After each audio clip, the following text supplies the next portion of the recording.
বাংলা চলচ্চিত্রের মেগাস্টার সাকিব খান বাংলাদেশি সিনেমার সবচেয়ে আলোচিত ও জনপ্রিয় নায়ক। প্রায় 2 দশকেরও বেশি সময় ধরে তিনি ঢালিউডকে একাই এগিয়ে নিয়ে যাচ্ছেন।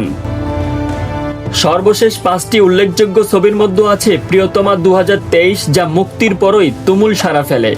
এরপর তুফান 2024 ও রাজকুমার দর্শকের কাছে ভিন্ন স্বাদের গল্প পর্দায়। সম্প্রতি সময়ে আলোচিত কাজ বরবাদ ও তাণ্ডব, যা ঈদে মুক্তির মাধ্যমে বক্স অফিসে ঝড় তোলে। সাকিব খানের যাত্রা শুরু হয়েছিল 1999 সালে অনন্ত ভালোবাসা চলচ্চিত্রের মাধ্যমে।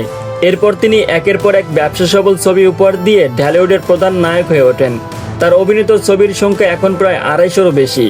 একাধারে তিনি রোমান্টিক হিরো আবার অ্যাকশন ড্রামাতেও সমান জনপ্রিয়।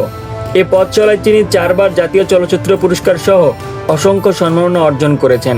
সাম্প্রতিক সময়ে তিনি আন্তর্জাতিক কোলাবোরেশন ও উচ্চ বাজেটের ছবিতে বেশি মনোযোগ দিচ্ছেন, যার ফলে বাংলা সিনেমা নতুন দিগন্তের দিকে এগোচ্ছে।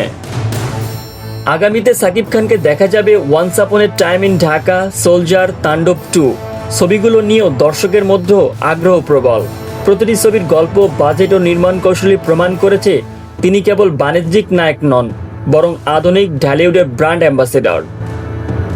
সার্বিক দিক বিবেচনায় বলা যায় সাকিব খান শুধু একজন নায়ক নন, তিনি ঢালিউডের পরিচিত ও প্রাণ।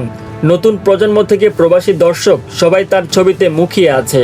আগামীর ছবিগুলো যদি প্রত্যাশা মতো সাড়া ফেলে, তবে সাকিব খান আবারও প্রমাণ করবেন কেন তিনি ঢালিউডের কিং খান।